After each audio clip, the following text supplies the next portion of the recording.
Attention, the following broadcast has been approved by Outcasted OC. Viewer discretion is advised. Incoming transmission in 5, 4, 3, 2, 1. What's going on, guys? Welcome back to another NXT review with Reese from Outcasted OC. I'm sorry I wasn't here last week. I was ill, so my boy Ross covered for me.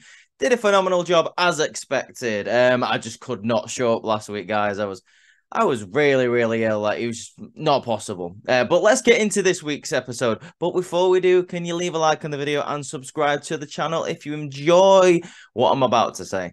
We open the show with a backstage segment here with Dominic Mysterio and RHEA Ripley talking about what's going to be going on tonight.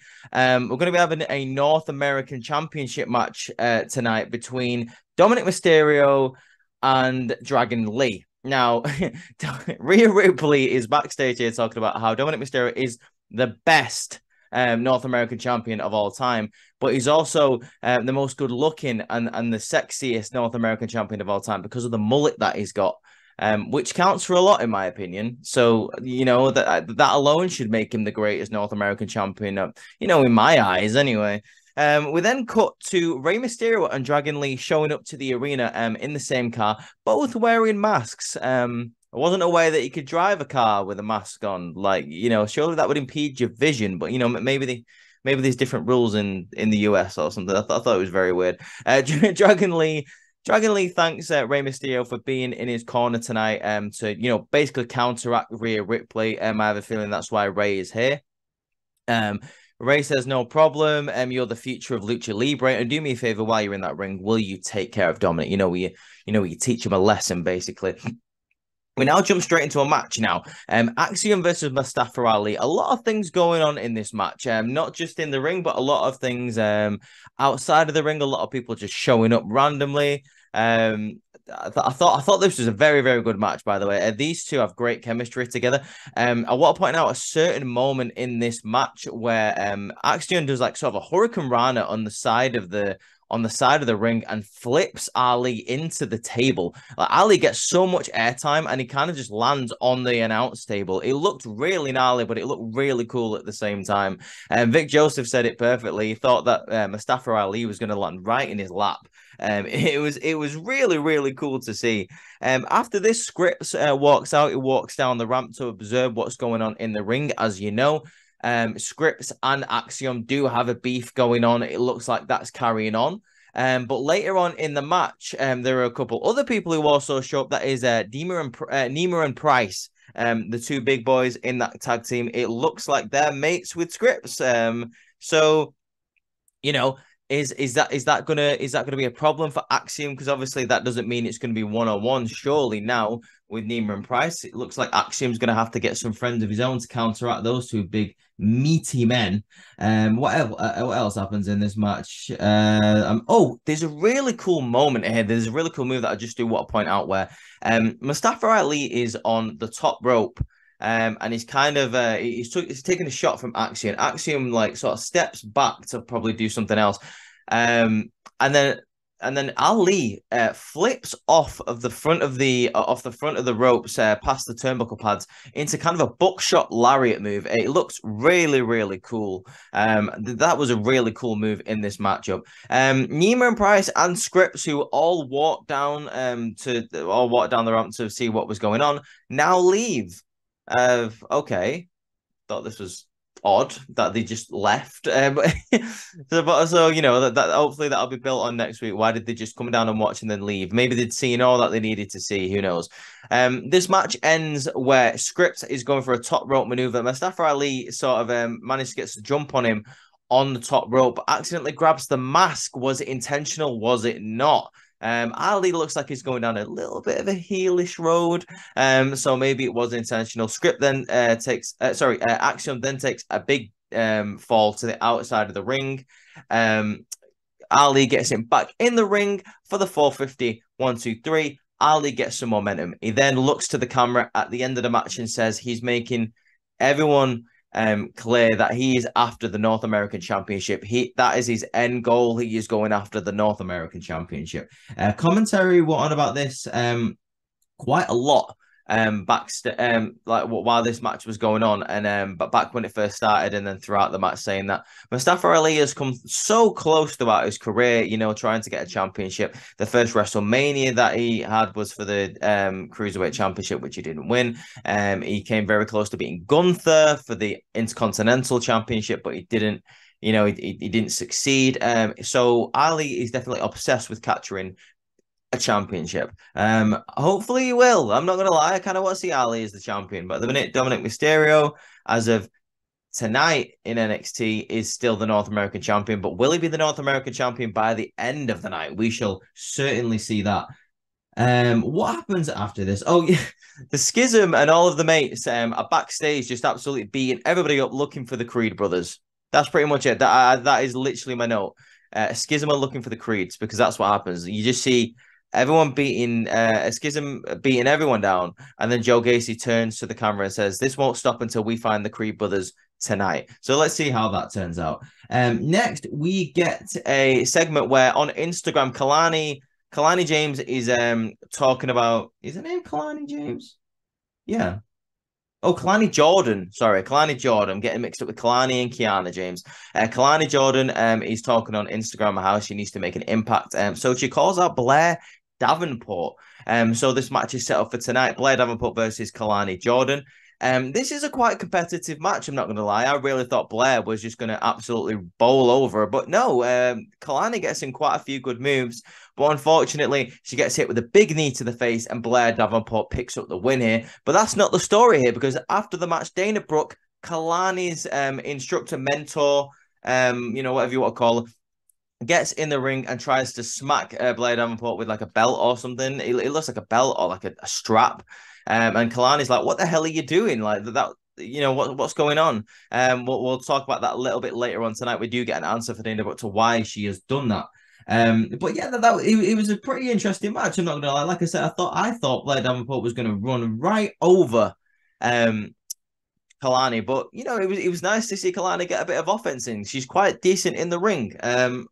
It's more than I've seen from her for the past couple of weeks. So it's always nice to see a bit of progression from a wrestler. Next, we go backstage to Von Wagner being interviewed, and he is asked, "Has anything that Bron Breaker has said to you over the past week, affected you, affected your strategy, affected you mentally going into the match?" Robert Stone goes to cover for him, but Von Wagner goes, "No, listen, I've had to deal with this all my life, people saying things to me and everything. But tonight, I'm going to put Bron Breaker in his place when I put him through a table for one. Your table has been set, Bron.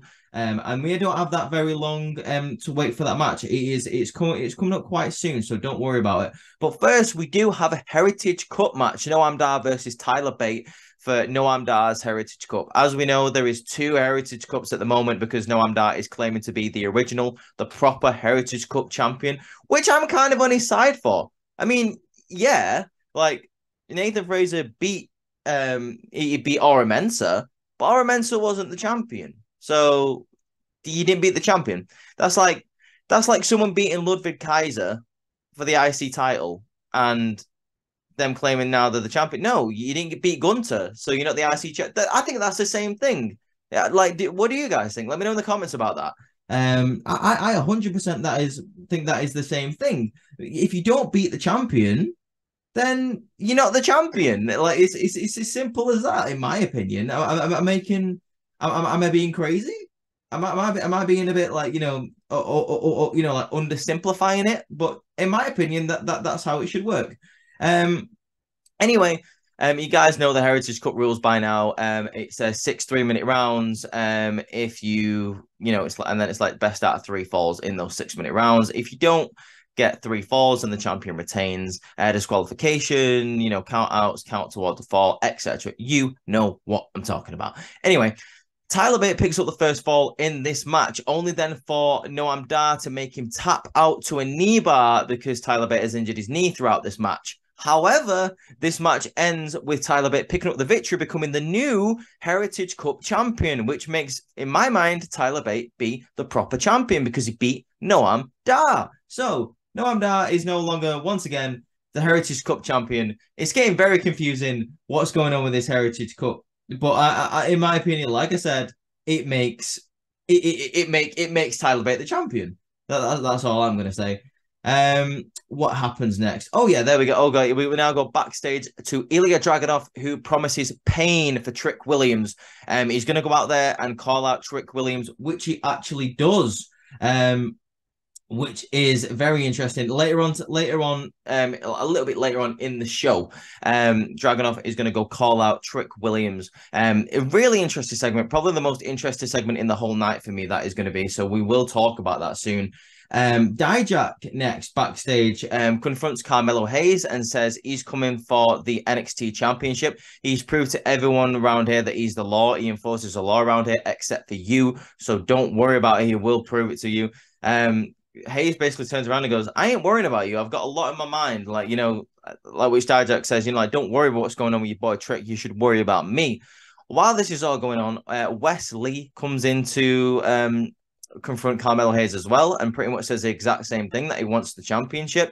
Dijak says, you're no longer in any title picture, so I don't even know why you're here. Wes Lee says, listen, do you really want to go there? Because as we know, Dijak was defeated by Wes Lee when Dijak challenged West for the North American Championship a couple of months ago.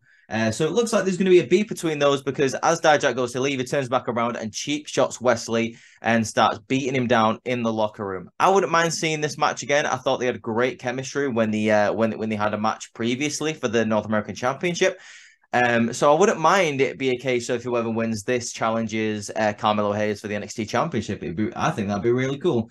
Next, guys, we do have the segment here where Dragunov comes out to the ring and challenges or calls out Trick Williams. Trick Williams walks down and he says he isn't backing down from Dragunov. Dragunov says, if you step into this ring, if you step one step closer, you know what happened last time. Trick Williams says, listen, we both brought it last time. Basically, you just brought it more than me. In this segment here, basically, Trick Williams says, I want to prove to myself and to prove to you and to everyone else that I am not just a sidekick. I am the guy. I am the future of this business. I am challenging you at Heat Wave. Trick Williams versus Ilya Dragunov. I just want to say, for me, Trick Williams, there's very few people in the company who are better on the microphone than Trick Williams. And I do mean it's a very short list. I think I would say maybe there's 3 other people that are better than Trick Williams on the microphone in the company. I think he's absolutely talented as hell on that microphone. And I wouldn't mind seeing Ilya Dragunov versus Trick Williams. I do think Ilya is going to win that match. Maybe he won't. Maybe Ilya's going up to the main roster, but I do think Ilya will win that match. But I would like to see Trick Williams get, a lot of offense in. I want to see a fighting Trick Williams. He's fantastic on the microphone. He's great at getting himself over. He was always great at getting Carmelo Hayes over. I'm sad that them two aren't really a thing anymore. Maybe they'll get back together, but I don't know. I'm making them sound like a couple. But I'm looking forward to this. I'm looking forward to Ilya Dragunov and Trick Williams. Just sort of hash it out, to be honest with you. Gulak and Dempsey pretty much called the whole locker room weak and soft. I don't know if this was a reference to like SAWFT, Enzo and Cass from back in the day, because then they say something else next, and I can't remember exactly what they said because I didn't write it down. But then they make like another reference, and it's like a reference to another NXT tag team. The reason why they're calling everyone soft is because the people who they were supposed to face tonight, Hank and Tank, get beaten down by the Skism earlier tonight, again, because they're still looking for the Creed brothers, so now they have no opponent. JB and BJ walk up to him and say, we'll fight you. We're not soft. We're the toughest in here. All the while, Damon Kemp is there, looking like he wanted to. I don't really know what was going on here, because like Damon Kemp walked up to Gulak and Dempsey. It looked like he was challenging him, but he's kind of on their side, because Dempsey's like, Dempsey said to him, like, there's 2 of you. Sorry, there's 1 of you and 2 of us. So that ain't. I don't know that it was a weird segment, because like later on in the night, it was proved that they were working together. So I don't really know what this was. But anyway, later on tonight, it is confirmed that Gulak and Dempsey are going to be taking on Josh Briggs and Brooks Jensen.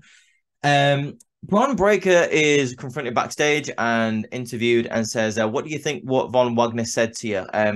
Like that he's going to put you through a table." And Bron Breaker is pretty much just like, "Who cares what he says? Whatever." Next, we do get Rey Mysterio. Jesus Christ, Reese. Rey Mysterio is talking to a few women in the locker room.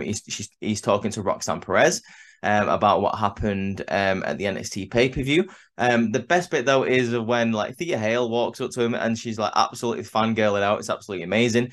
Rey Mysterio pretty much turns around and says, "I know what happened with Tiffany Stratton, but don't worry. I remember when I was the ultimate underdog. I remember when everyone counted me out. I foresee you being a future champion, so keep up the good work." And like you could just see how much this meant to Thea Hale. I thought that was really, really cool. There was a moment here, however, after this when Thea Hale turns around and obviously Duke Hudson and Andre Chaser stood there and they're like, "Wow, that was Rey Mysterio." And she's like, "Yeah, it was Rey Mysterio. He'd never throw in the towel." And I was like, "Oh, you're in trouble, Andre Chase." Thea Hale is not very happy with Andre Chase. As we know, he was the one who threw in the towel at NXT when she was fighting for the championship in the submission match. So she is not very happy. She blames him for losing the match. Speaking of matches, next, guys, we do have Von Wagner versus Bron Breaker. Hard-hitting affair. This was a very, very hard-hitting affair. Just two meaty men slapping meat. Big E would be very, very proud of this match. Von Wagner ends up losing this match, unfortunately.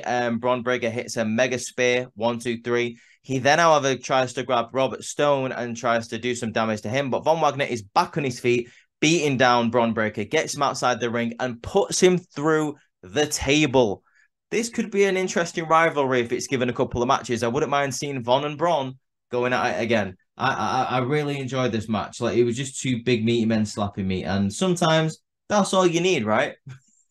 Eddie Thorpe is now backstage. A bit of a backstage segment. He's channeling his ancestors, his Native American ancestors, like Crazy Horse, and it looks like he's going for Dijak as well. So it's a bit like Monday Night Raw or NXT at the moment, where everyone in the mid card is just going for each other, which is, I love it. I think it's great. It makes for great matches.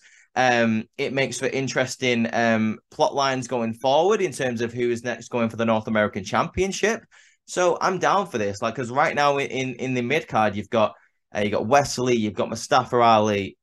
You've got Dijak, you've got Eddie Thorpe, you've got a bit of Damon Kemp there maybe as well. Like, you got a lot of people all going for each other. You've even got Bron Breaker and Von Wagner like in the mid card. Maybe that'll turn out to be something. Maybe Von Wagner will go for the North American Championship if he beats Bron Breaker, which I think he will if there's a couple more matches, because like I've been saying this for weeks now. I have a feeling Bron Breaker is not long for NXT. He can't be. He's got to be going up there soon. I mean, come on. Like, how long has he been in NXT for now? Do you know what I mean? Next, we get Lyra Valkyria confronting Rhea Ripley, saying, she manipulates everybody. Like, she did exactly what she wanted. She beat JC Jane. Now, she wants Rhea to put her money where her mouth is and, stop helping Dom win everything. Like, Dom needs your help to win absolutely everything. And Rhea's like, no, he doesn't. He's the greatest North American champion of all time. Well, like, Lyra then is basically like, prove me wrong. Like, don't get involved in the match, basically. And before this, though, Rhea and Dom are talking about, don't lose sight of what we actually want. And we want the world, which is apparently what the Judgment Day want. I don't know what that means. Conspiracy theory. Maybe Rhea and Dom are secretly working with Finn and JD McDonough to get Damian Priest out of the Judgment Day. Oh, just a bit of a theory there, but you never know. We now go again backstage to the Schism, who confronts Tony D and Channing Stacks Lorenzo, and they say, all the information around here. Where the hell are the Creed brothers? And Tony D's like, relax. Like, yeah, we know a lot of information, and they start like spouting off like random information like about about backstage, and like the diehards start getting annoyed and they're like, listen, like, give us information or we're gonna batter you, basically. Because the Scouse. That was my bad Liverpool accent. I do apologize. they're like, you do have something that we're interested in, though. And then they point to the tag team championships, in which Joe Gacy then tells them to stay on track and calm down and relax.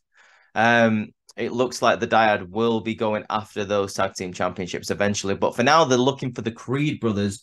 Tony D'Angelo and Stacks, but basically aren't backing down from them, though. Like, fair play to them. Like, they basically turn around and go, if you want the smoke, you want the smoke, even though there's like 10 people, behind the Schism ready to just pounce on them. But I love the fact that Tony D and Stacks are just like, well, they're the mob, so they don't care. And they're the good guys as well, remember, guys. Hey, we're the mob and we're good guys, so we've got to cheer for them. Next, guys, we get that match that we was talking about earlier on tonight. It is Drew Gulak and Dempsey versus JB and BJ, Josh Briggs and Brooks Jensen. Not much of a match to happen here, really. It's just a hard-hitting affair where Gulak and Dempsey are beating down Josh Briggs and Brooks Jensen with the submission moves, like tying the arms up, everything. Mad affair. However, big tag to Josh Briggs, who jumps in the ring, starts beating down everybody. However, Damon Kemp is ringside and he attacks with a referee without singing, gets one of the Josh Briggs or Brooks Jensen back in the ring for the 1, 2, 3, and Dempsey and Gulak win this match. It looks like these guys are becoming a trio, which I am happy about. That could be really, really interesting. I wouldn't even mind seeing that on the main roster. I would really care about that. Next, we go backstage to something that, again, I don't really care about. Kalani Jordan is like, hey, Dana, what the hell was that about? And she's like, well, I've been targeted online by people who says that I'm bad and, like, I'm given no respect. And who cares? That basically, that was my thought. Like, basically, Dana Brooke's mad because she's bad and she doesn't want Kalani Jordan to be bad. And Kalani's like, that was only my third match. You've been here for 6 years, so this different story, basically. I mean, that was my thoughts anyway. Well, who cares about Dana Brooke? You know what I mean? Jesus Christ. Oh, this is great. This is an interesting segment here because the Creed brothers still don't show up, which I thought was quite funny. You got Ivy Nile here versus Kiana James, and it's a bit of a nothing match until the whole of the Schism come out and they're all surrounding the ring. Obviously, they're surrounding Ivy Nile because she's attached to the Diamond Mine, which the Creeds used to be attached to. So they think, if they bait Ivy Nile out, the Creed's going to come out. But no. This match ends basically where Ava Raine goes to grab Ivy Nile's foot. It looks like she misses, but it kind of distracts Ivy anyway. Straight to a DDT from Kiana James. But then they all get in the ring, the Schism. They all surround Ivy. But then Tony D and Stacks come out with crowbars and save Ivy Nile. The Creed brothers were nowhere to be found, which was funny. Like, they kind of just sort of left Ivy. Like, okay. like, your mate was there and you still didn't come out and you still... Maybe they're not there. Maybe the Creed brothers were never backstage, or maybe they were biding the time and never showed. Either way, it's a good job that Tony D and Stack showed up because it looks like the Schism was about to beat down Ivy, but hey ho, whatever. Now we go backstage to, oh my god, just Nathan Fraser. Like, Nathan Fraser needs to just stop talking on the microphone. I don't know if this is just me, but Nathan Fraser just does need to stop talking on them. I am so sick of Nathan Fraser talking. Like, I hate the way he delivers a promo. I think he's awful at it. I just think he needs to stop. He's fantastic in the ring. Like, bar none, one of the best in the company in the ring. He's fantastic. But on the microphone, oh, God, like, it just hurts my head whenever I hear him talk. It really grinds my gears whenever I hear a promo. Anyway, we go backstage. I know I'm Daz asking Tyler Bate for the Heritage Cup back, please, because, it's more of a coping mechanism than an actual championship. Nathan Fraser then shows up and goes, if you admit that's basically, a fake Heritage Cup, then I will give you an actual match for the real Heritage Cup at Heatwave, which I think Nathan Fraser's wrong here, because I think Nathan Fraser's Cup is the fake one because he didn't beat the champion. But, like, basically Noam Dar then turns around and goes, I mean, it isn't the fake one, but you didn't beat Mensa for the actual Heritage Cup. So I will challenge you for the Heritage Cup. Just like a roundabout way of saying, okay, it's fake, give me a match. But yeah, Noam Dar, stick to your guns, my dude. Stick to your guns in front of annoying ass Nathan Fraser. I cannot be bothered with his way. that he talks. And then speaking of another just nothing segment, guys, there's so many nothing segments at the end of NXT here. Tiffany Stratton is being interviewed, and the interviewer is like, Mackenzie's like, what's next? And she's like, well, I'll tell you, I don't know. I don't really know. I'm in a weird position because I was shopping and there was like a pink dress and I didn't know whether to buy that. And then there was a blue dress. I didn't know whether to buy that. And then there was a white skirt who was screaming at me like, buy me, please. And I didn't know whether to buy that. And I'm sat there like, and I don't know whether to watch NXT anymore because you're just talking. And then Mackenzie goes, no, I was actually on about who the next opponents were for your championship. And Tiff goes, oh, I understand. No one. Toodles, basically. And I'm like, okay, great. Thanks for wasting 5 minutes. I'll never get back in my life. There's a funny segment here again backstage where Trick Williams is walking out the ring and then Wesley pulls up in a car and says, hey, tell your boy Carmelo Hayes that I'm next in line for the NXT Championship. And Trick's like, tell him yourself. Tell him yourself. Like, what are you talking about? Then he turns around again and he's confronted by, I believe it was Damon Kemp, who was like, oh, look, Kamala Hayes' water boy is basically on his own now.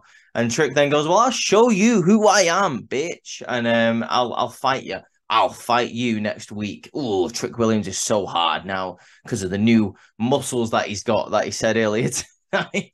I love Trick Williams. I'm simplifying what he said, but that's basically what he's like. What was going on all night with Trick Williams? I am down for a Trick Williams push though. Give me that to the moon, baby, as Cameron Grimes would say. Now, guys, in the main event, we get a bit of. All right, I don't know if this is a bad opinion for me. I think we get a bit of a lackluster main event here for the North American Championship. We get Dragon Lee, who is introduced by Rey Mysterio, versus the North American Champion, Dirty Dom, baby.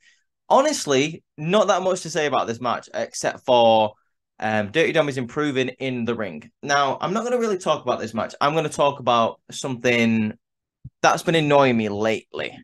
And the thing that's been annoying me lately is, guys, some people are just never going to be satisfied.